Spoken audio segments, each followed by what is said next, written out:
Good morning, folks. It's your bro Richie Rich here. Today in this video is now part 9. That's right, part 9 on the Chevrolet Corvette. So today in this video, I'm now going to be doing the awards for this car. So I've done the history, which honestly took me forever just to do. So now today in this video, I'm doing the awards for the car. So before I start, make sure you all like the video, subscribe, comment down below what you guys think, hit that notification bell, and hit all so you are alerted of when I make new uploads. Alright, without any further ado, let's get straight into this video. So we're on awards right now, so let's do it. Over the years, the Corvette has won award. Over the years, the Corvette. Alright, so over the years, the Corvette has won award. So over the years, the Corvette has won awards from automobile publications as well as organizations. So as well as organizations such as the Society of Automotive Engineers. So now we're on to the main awards. So Automobile magazine ranked the 1963-1967 Stingray first on their 100 coolest cars list, above the Dodge Viper GTS, the Porsche 911, and so many others. In 2013, Automobile magazine selected the Corvette C7, the 7th generation, my dream Corvette, as its automobile of the year. Then we got sports car. So we got another award. So Sports Car International placed the Corvette at number 5 on their list of the top sports cars of the 1960s. So the 1960s, so top sports cars of the 60s. Hot Rod magazine in its March 1986 issue selected the 1973-1974 Corvette LS6, so LS6 454, as one of the 10 most collectible muscle cars, in the company of the 1970 Chevelle, 1970 Cuda, 1970 Challenger, 1966 to 1967 Fairlane, 1968 to 1970 AMC AMX,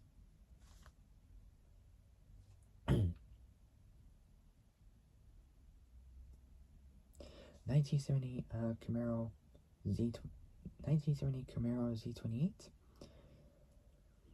1968-1970 GTO Pontiac, 1968 to 1969 Charger, and 1967 to 1968 Mustang.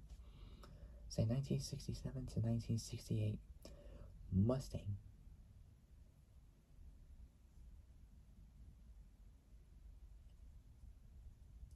Then we got Car and Driver readers selected the Corvette best all-around car.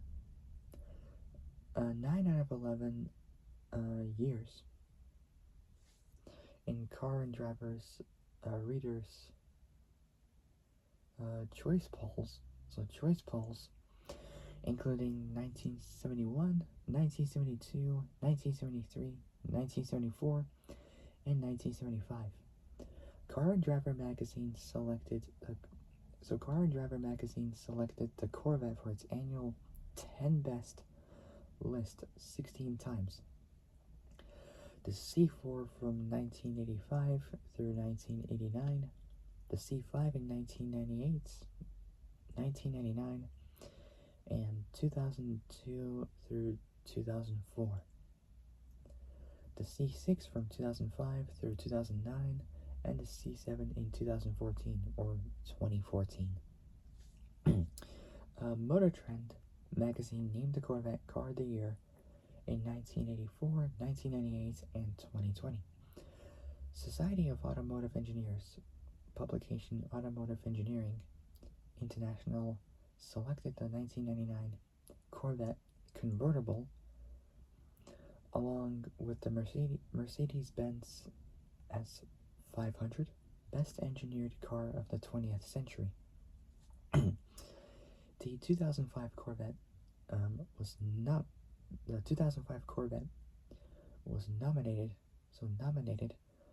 for the North American Car of the Year award and was named most coveted vehicle in the 2006 Canadian Car of the Year contest.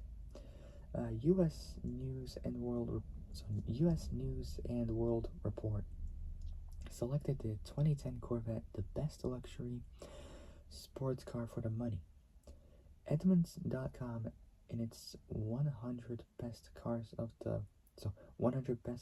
all time list ranked the 1963 Corvette Stingray as the 16th best car ever produced worldwide.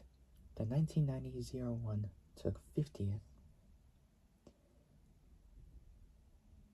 The 1955 Corvette V8 took 72nd. And the 2009 ZR1, ZR1 took 78th overall. The 2014 Corvette, my dream Corvette, was nominated for the North American Car of the Year award. Motor Trend awarded the C8 Z06 the 2023 Performance Vehicle of the Year award. Now we got NASA Corvettes. So NASA for space.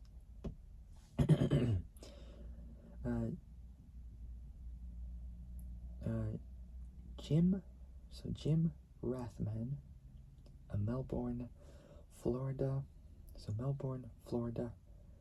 Chevrolet or Chevy dealer and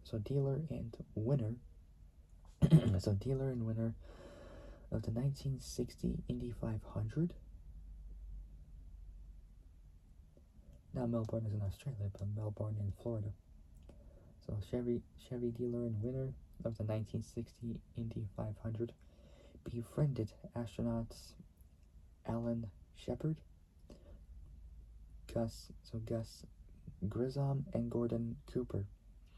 Rathman convinced GM President Ed Cole to set up a program that supplied each astronaut with a pair of new cars each year.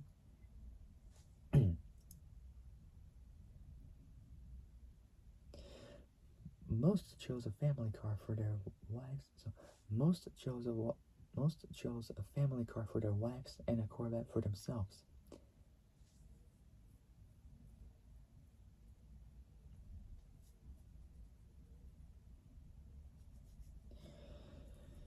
I can't really say this word.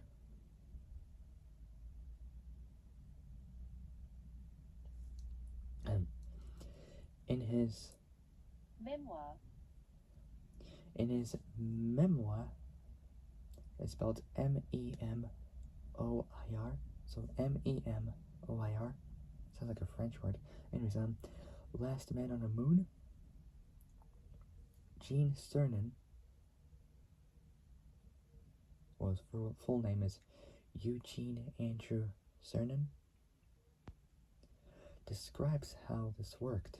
The astronauts received brand new Corvettes, which they were given the option to purchase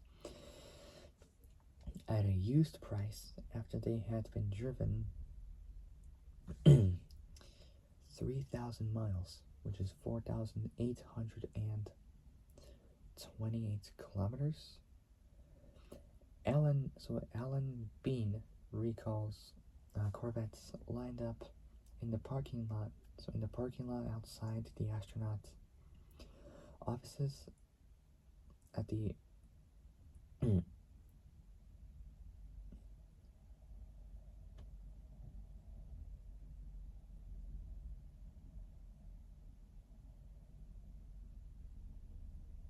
oh, sorry. Oh, I forgot where I was. So I'm gonna do it again anyway.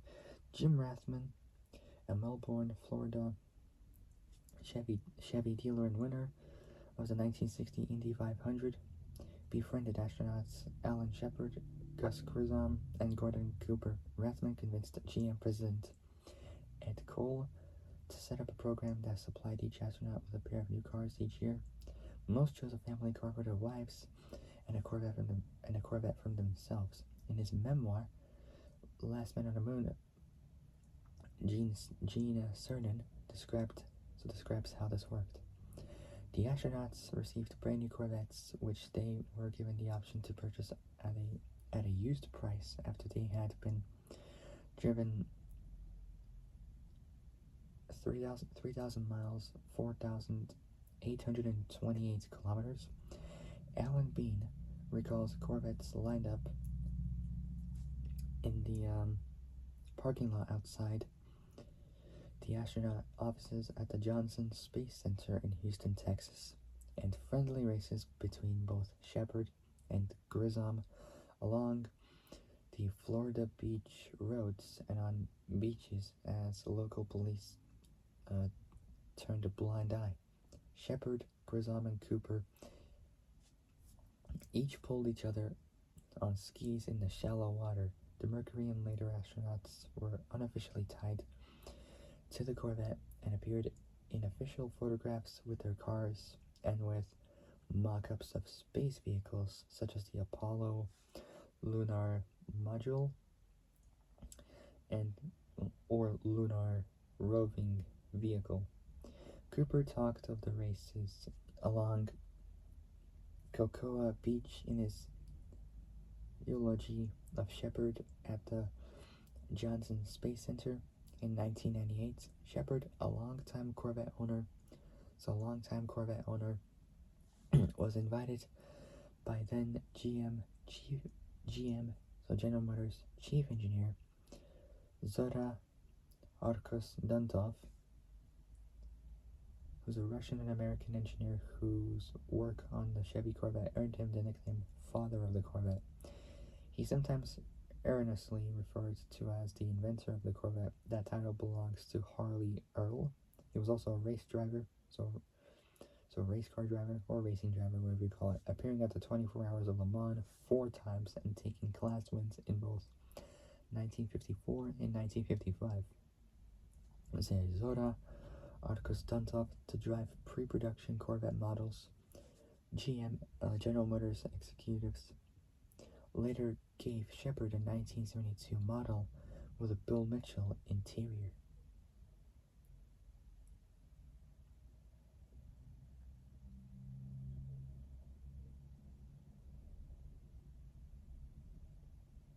Alright, now we got concept cars. Corvette concept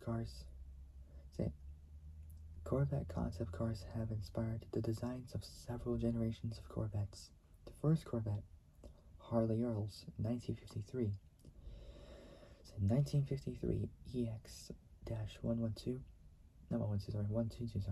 or the EX-122 Corvette prototype was itself a concept show car.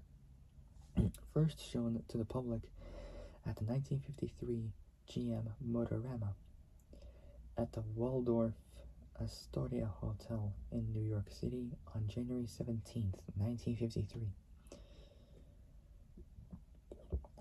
In 1953, it was brought to production in approximately 6 months, so half a year, with only minor changes.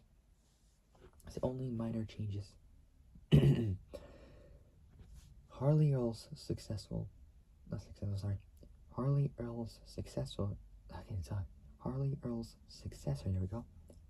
third time lucky.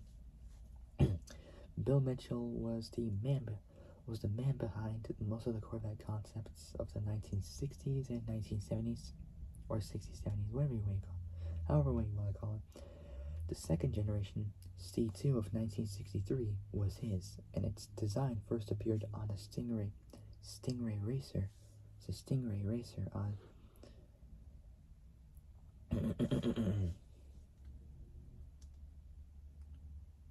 it's a Stingray Racer of 1959, on like the very end of the 1950s, and almost the start of the very early 60s. It's the very early 1960s. It made its public debuts at Maryland's Marlboro Raceway on April 18th, 1959.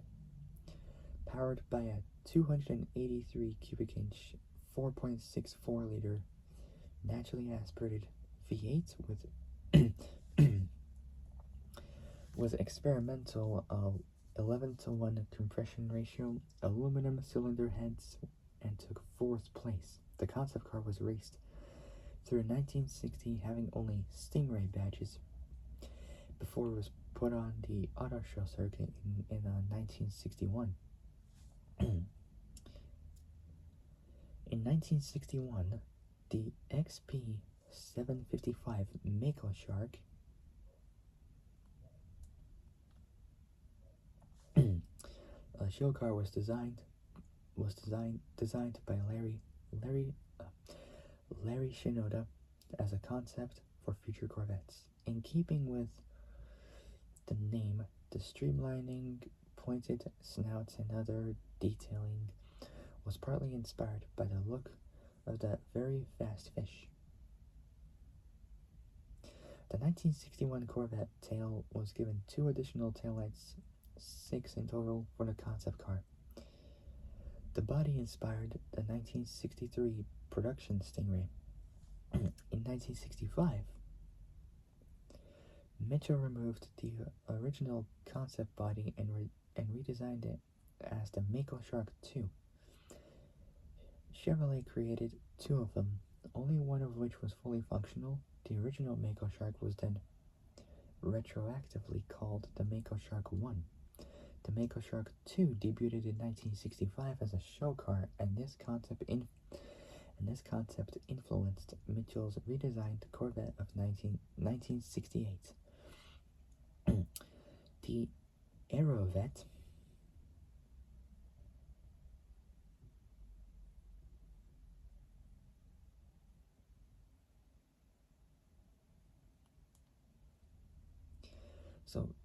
Aerovette has a mid-engine configuration using a transverse mounting of its V8 engine. Zora Arkus Duntov's engineers originally built 2 XP-882s during 1969. John DeLorean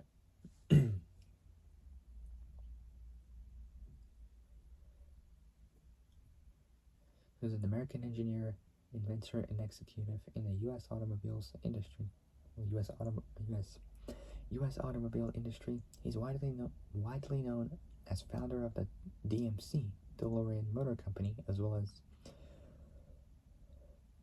for his work at General Motors. So he owns DMC, like the DeLorean, which was a time machine from Back to the Future. That one was super cool. So John DeLorean. So the Aerovette has a mid-engine configuration using a transverse mounting of its V8 engine. And basically, there's 2 engines you can have for that. Basically, you can have it with a 6.6 liter V8, or you could basically have it with a rotary engine. That's right.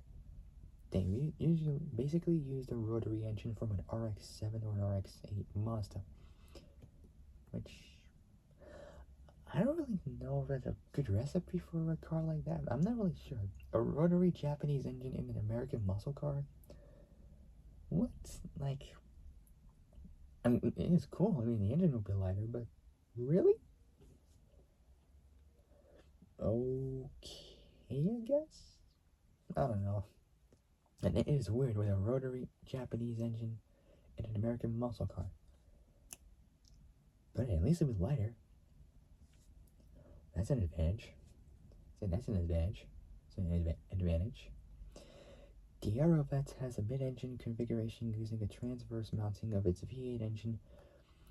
Zora Arcos Duntov's engineers originally built two XP 882s during 1969. John DeLorean, Chevrolet general manager, ordered one for display at the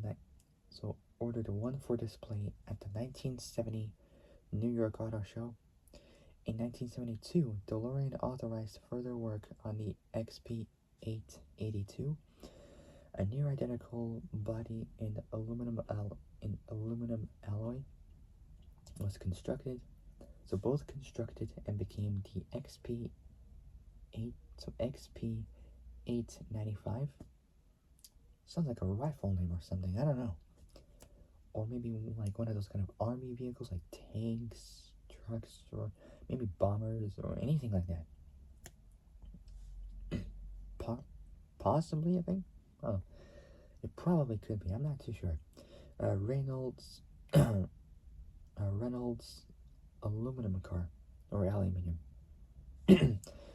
Both Duntov and Mitchell responded with two Chevrolet Vega stillborn rotary two-rotor engines joined as a four-rotor. So basically they took two rotary engines and combined them, like welded them together to make a four-cylinder rotor, rotor four, because the rotor engines don't have cylinders. Sorry, I got that wrong. So I'm not really like much of a rotary kind of guy. I'm more of an RB person, JZ person, 4G 63 and the VQ VR person, EJ person, all that kind of stuff. For like the engine names. So yeah. Both Duntov and Mitchell responded with two Chevy Vegas stillborn rotary two-rotor engines joined as a four-rotor 420 horsepower engine, which was used to power the XP 895. 420 horsepower for a rotary engine? That's pretty cool. Yeah. So, four-rotor 420 horsepower engine, which was used to power the XP 895. It was first shown in late 1973. The four-rotor show car was outfitted with a 6.6 liter small block V8 in 1977 and rechristened Aerovette. GM chairman Thomas Murphy approved the Aerovette for 1980 production, but Mitchell's retirement that year, combined with then Corvette chief engineer Dave McClellan's lack of enthusiasm for the mid-engine design and slow-selling data on mid-engine cars, kept it from going into production. A Corvette Stingray anniversary concept car was unveiled at the 2009 Detroit Auto Show, 50 years after the Stingray race concept of 1959.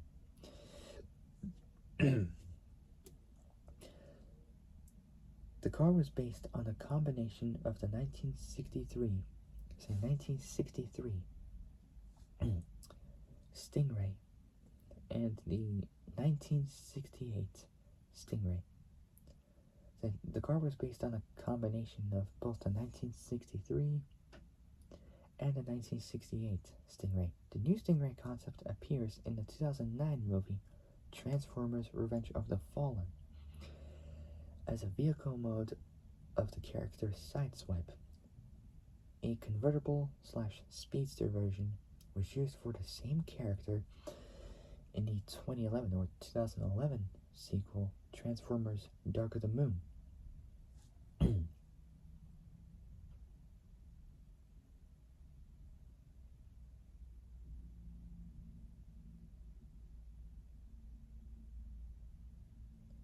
Okay, let's see. God lord, this is gonna take forever.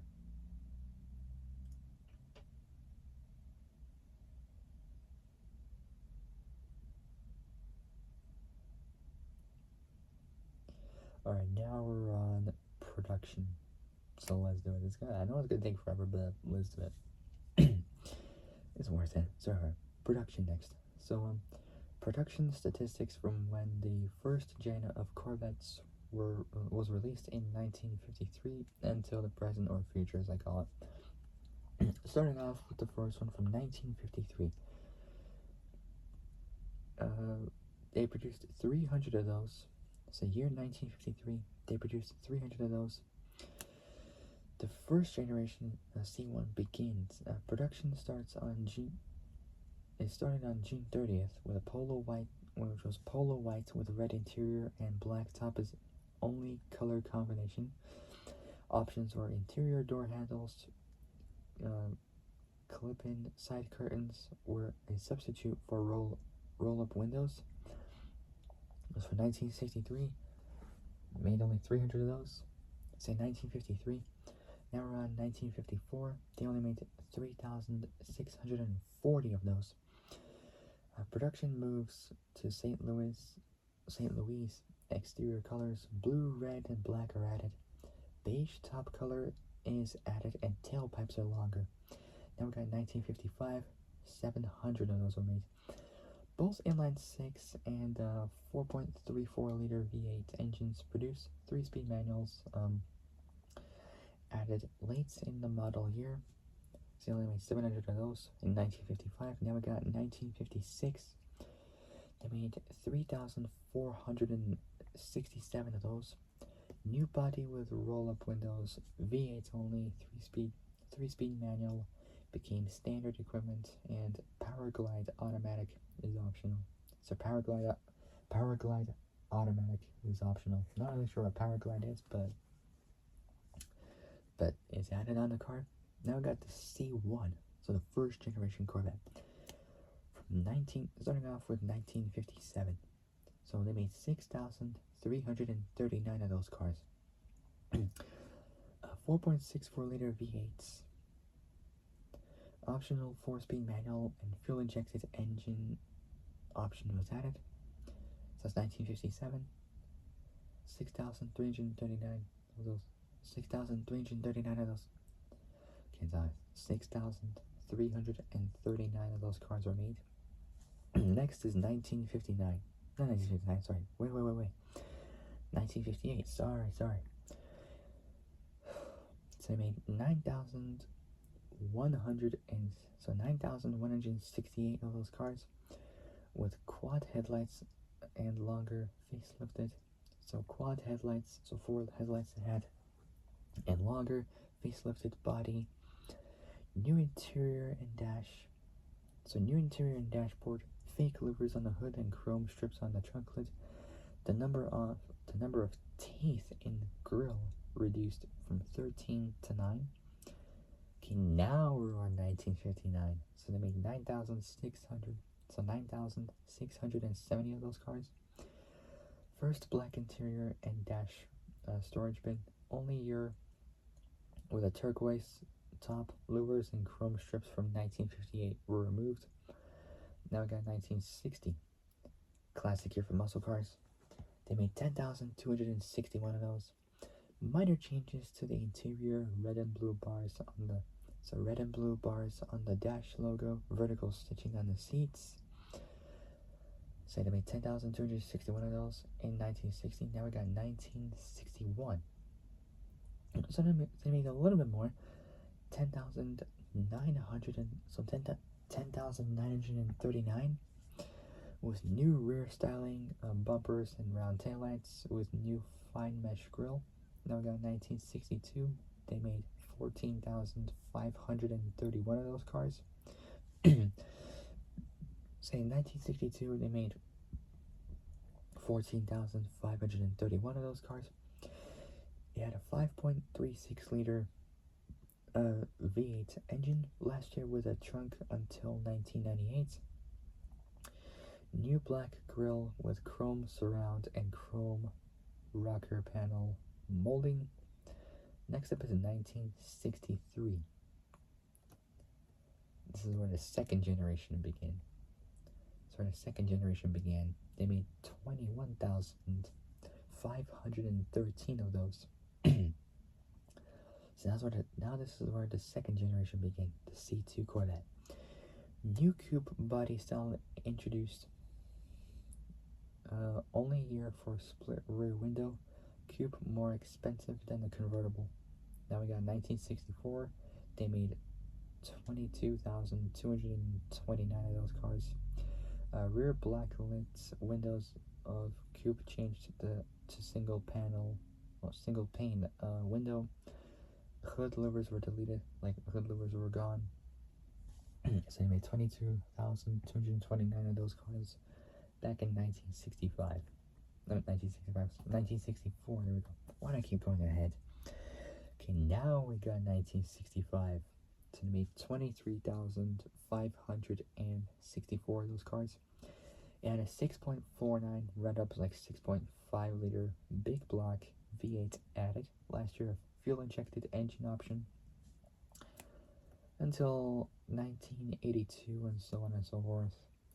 Side discharge exhaust introduced. Manufacturer colors change. Color code names. Four-wheel brakes were introduced. So from 1965 they made 23,564 of those cars.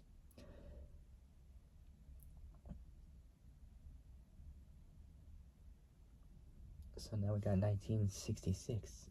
So they made 27,700. So 1966, 27,720 were made. So it had a 7 liter 427 big block V8, whereas the previous one had a 396 big block V8, 6.5 liters. So 6.5 liters. Now this one has a 7 liter 427. So 7 liter naturally aspirated 427 big block V8 with unique bulging hood. And it also had a 5.36 liter small block V8 so small block 5.36 liter V8 as standard, making 300 horsepower. It also had headrests, four-way hazard lights, and a day/night rear view mirror were not standard, but available as factory options. So yeah, they made 27,720 of those back in 1966. And now I got 1967. So they made 22,940. So 1967 is next.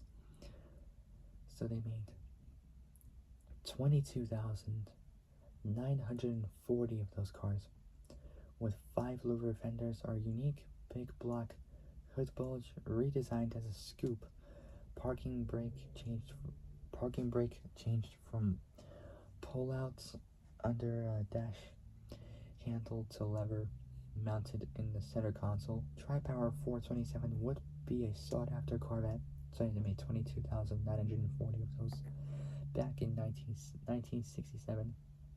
Now we got 1968.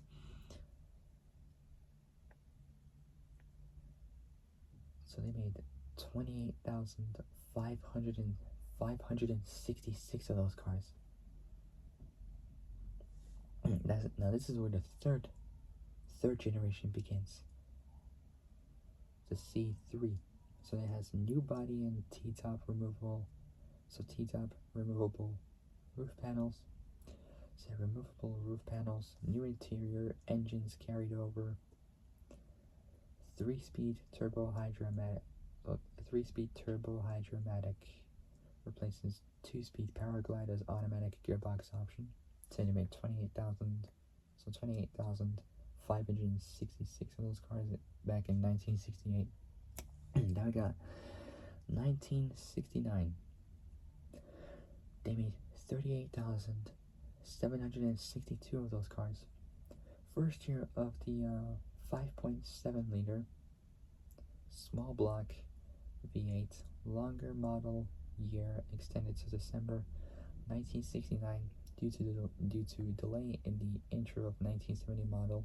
Stingray front fender nameplates added, new interior door panels and inserts, 17-inch black vinyl steering wheel, replaced the 18-inch wood rim wheel.